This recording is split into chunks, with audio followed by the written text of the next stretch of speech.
Good morning, my friends. Today's video, I'm going to cover the question, how to get featured on Behance. I'm going to use interaction design as example since I'm a UX UI designer myself. The tips that I'm giving you guys here can be applied to any design discipline, just generally, how to get featured on Behance. I had intention to keep this video short, but it might be a little longer than my regular videos since there are a few points that I wrote down that we will be discussing about on this topic. The first one might be obvious, that you should have a pretty good project. Every project that is featured you can say that the presentation is pretty good, design is pretty good. I have not seen this project just yet, but we can go through it.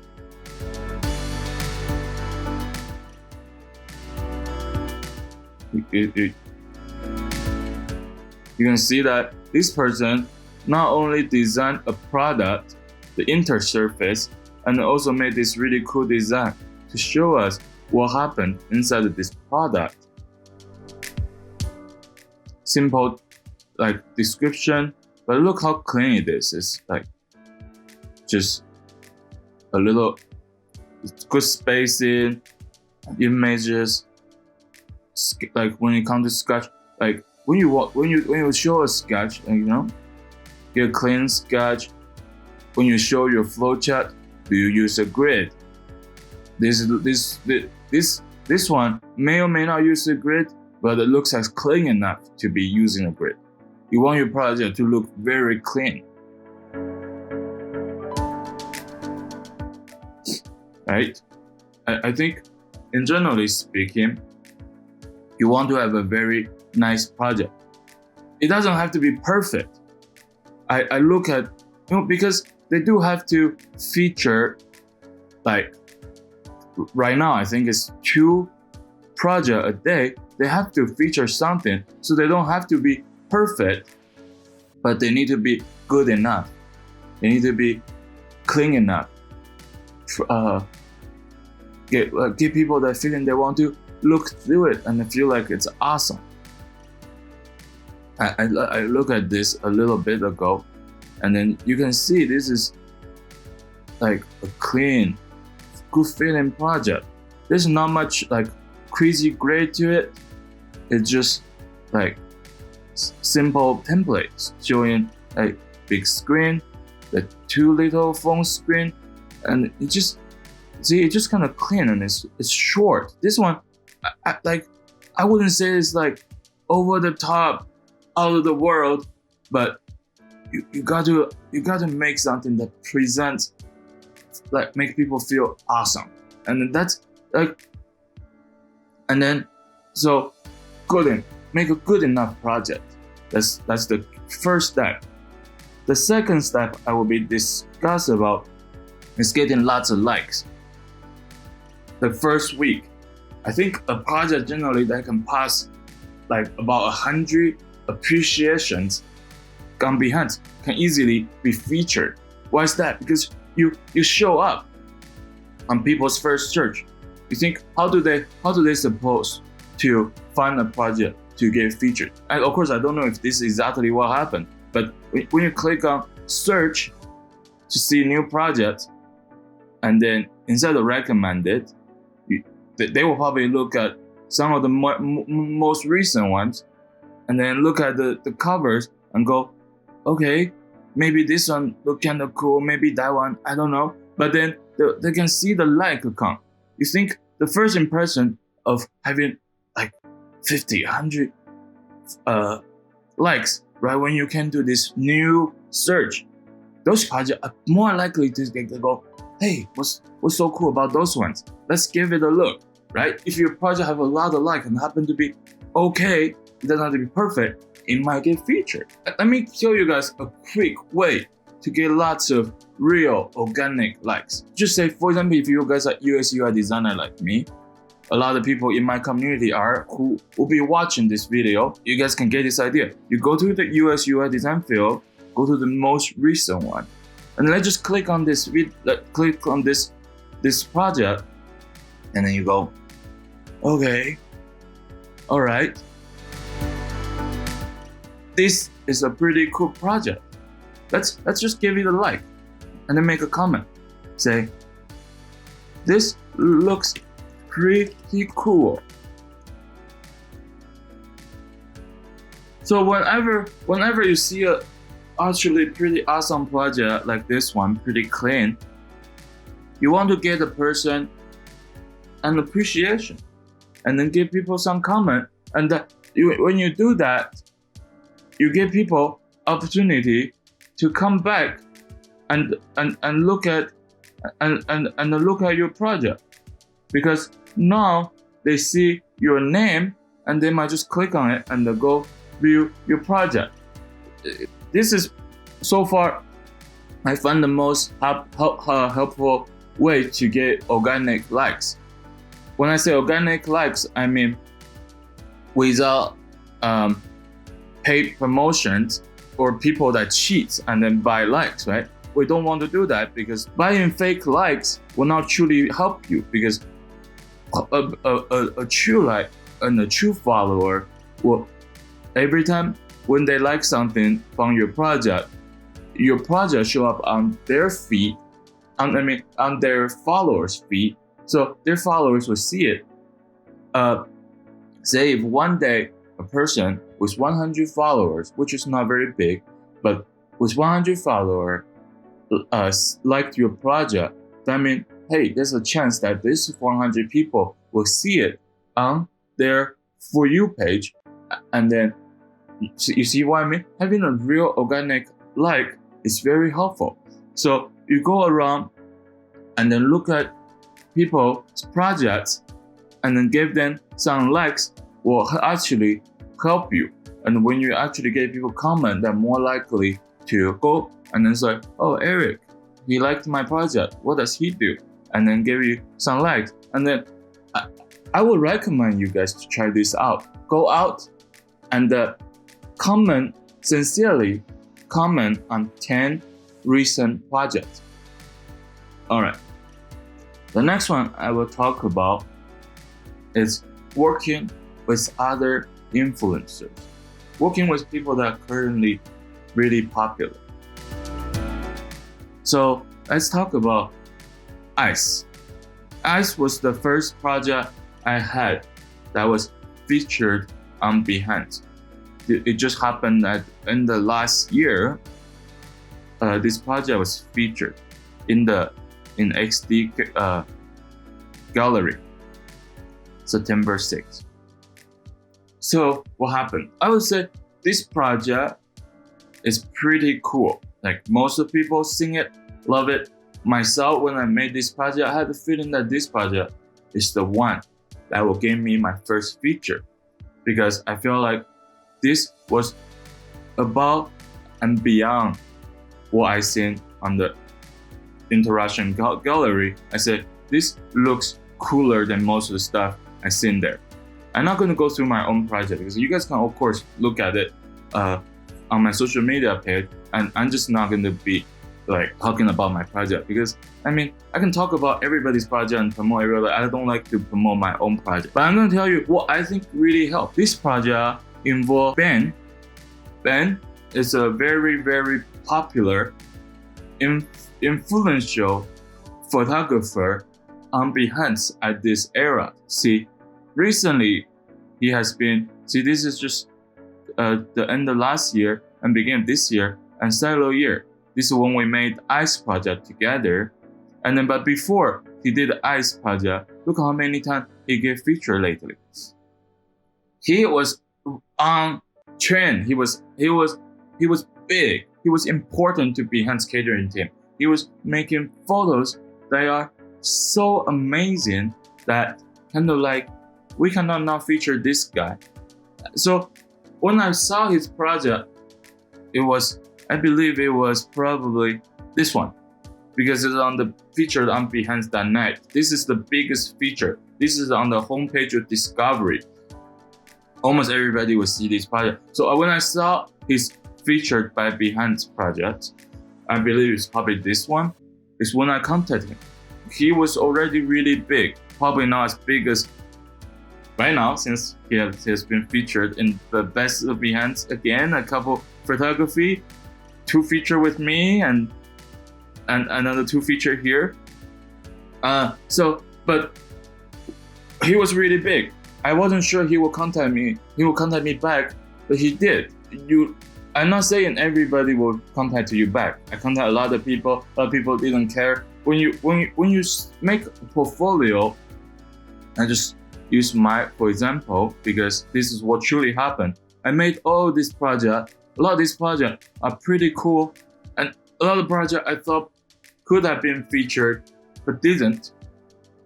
And until I met Ben, and then Ben, with how incredible he is and how likely his project is going to be seen by the catering team, I think definitely helped me out. So it's very good to work with influencer. It doesn't always work.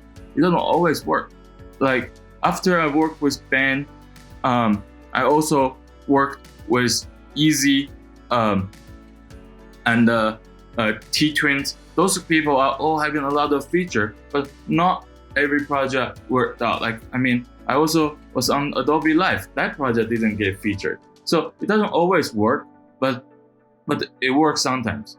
It worked for this one. Sandrine and Michael, Tom Hagen. These guys are all very popular people, and so it doesn't work always, but sometimes work. And the chances that it works looks like it's bigger than when I work with other designers that are small like me or smaller on Behance. I'm not saying they're small in general. It's some of the people that are very popular on YouTube. Some people are very popular on Instagram. Just small on Behance itself. There are always chances. I've seen people that are very small account. They don't work with any influencers, still get featured. We have that happen in our community recently, which I post right here. It was the announcement recently. Anastasia, she's a new designer on Behance. Pretty small account. She has very small amount of followers, and she's on her own, not with influencer. Her project still got featured. And so that's why the number one key point is definitely making an awesome project.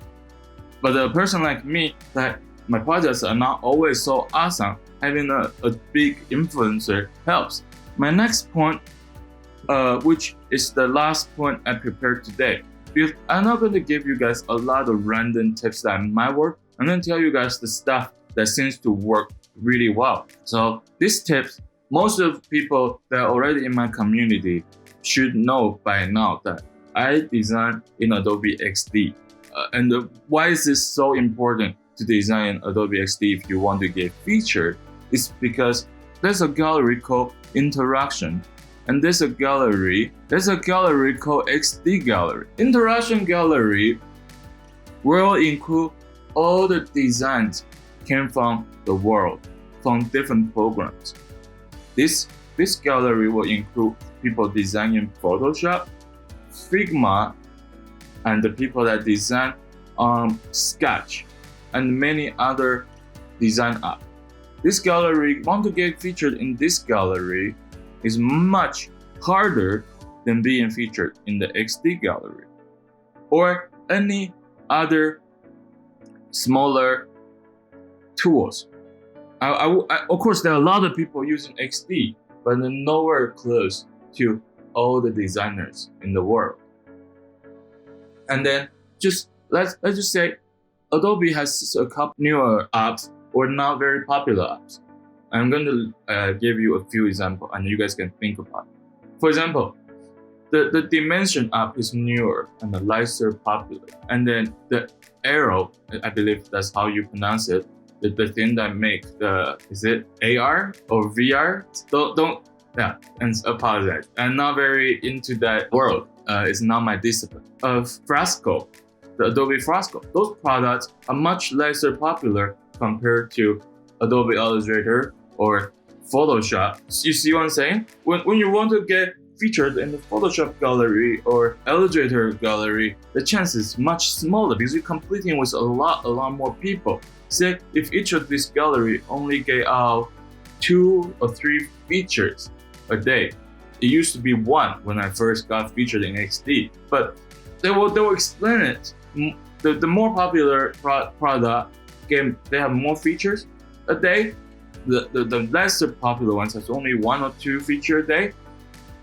But even then, the smaller competition put you in much better chance to get that 1 feature a day, because you just don't have that much competition. And this same goes with if you use Wacom tablet, they have their own feature gallery, or AIGA. When you are paid membership to AIGA, you have bigger chance to get featured because the amount of people on AIGA is much smaller than general public that don't have AIGA membership. They are not suspending me, but I'm just saying, if you feel like you're struggling to get featured, join them for a while and make good projects. You might get featured much quicker than you trying to not be part of it. Not everybody can go on a school group. You have the school ID, you have to be part of school. But I want to say that out there. If your school has a badge, your school is partnered with Behance, get on that thing. Put your school in there. Don't be embarrassed that you're still a student, because you have a bigger chance to be featured. And then there's a student gallery thing. If you're still a student, you can get featured in a student gallery. All this stuff has much smaller people that are fighting against you.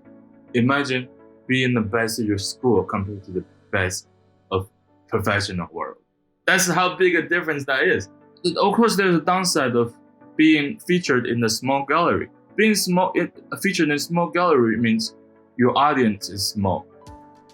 The chances that people see your project is much smaller. But that means you might get a lot lesser likes when you get a feature. But does it matter? Because it's all in the comparison, right?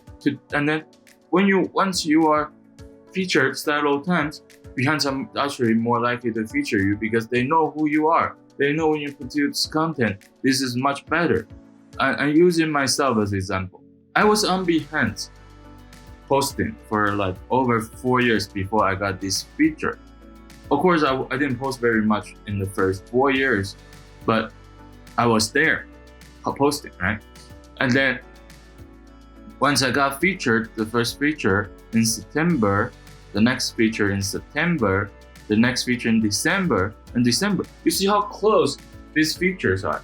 It's like they're featuring me much more frequent than I used to be. Try to get those small features first. They didn't give you a lot of likes, but oh yeah. Also, when you get featured by one of the Adobe product, you actually have a bigger chance to be also featured in the big gallery, the interactive gallery, best of Behance gallery. And then this is another thing I want you guys to think about.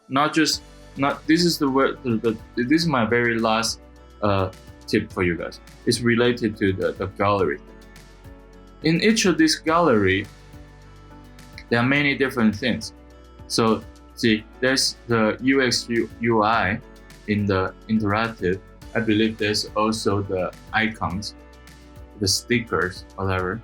And then so let's say the Illustrator. Let's say if you want to be featured in the illustration gallery, which is really big, really popular. Lots of people like to do illustration, right? If you want to be featured in that gallery, what can you do? Is there a lesser popular discipline in that gallery that you can maybe get on it? Let me tell you, they are. Let me click on this. Let's say my friend Z-Twin, right? They have 7 features right now. How do they get the 7 features? They do really, really cool street art. Look, it's a street art gallery inside the Illustrator gallery. This gallery is much like you get a super cool illustration badge, just like everybody else. But inside of that gallery, there's There are some disciplines are not nearly as popular. They're not that. I'm not saying street art is not awesome. It's super awesome. That's why I reached out to him and made a project with him. But there are lesser people are throwing arts on the wall. There are not that many people have that opportunity, right? There are lesser people that people go hire them to go do this very cool stuff. In return, there are lesser people posting this kind of stuff on Behance. The street art gallery is much easier to get featured in that gallery. Of course, Behance want to get the best of everything, but when the best of everything is smaller amount of choices, you are more likely to get featured. Anyways, that's my tips for you guys today. I know these tips works. I'm going to give you guys a recap, and then we will end this video. The recap: number 1, make good projects. Number 2, get a good amount of likes in the first week. The third tip is try to find influencer to work with you. The next one is using one of the Adobe products or go to a smaller gallery and then hit those and then get those featured. That's my video. If you guys like my video, give it a like so other people can find it. And don't forget to subscribe to my channel. I will keep teaching you guys how to make better projects. And then I also review people's project in my community. So don't forget to subscribe and then click on that notify little bell. When I post, you guys can see the notification and then watch my next video. Thank you guys all for being here. And I hope that this tips helps. If you guys ever get featured because of my tip, let me know because I'll be so happy. You also comment below if you guys have any other ways that you know that works for you. More tip the merrier. Anyways, I'm going to end this video. Thank you all for being here. Bye-bye.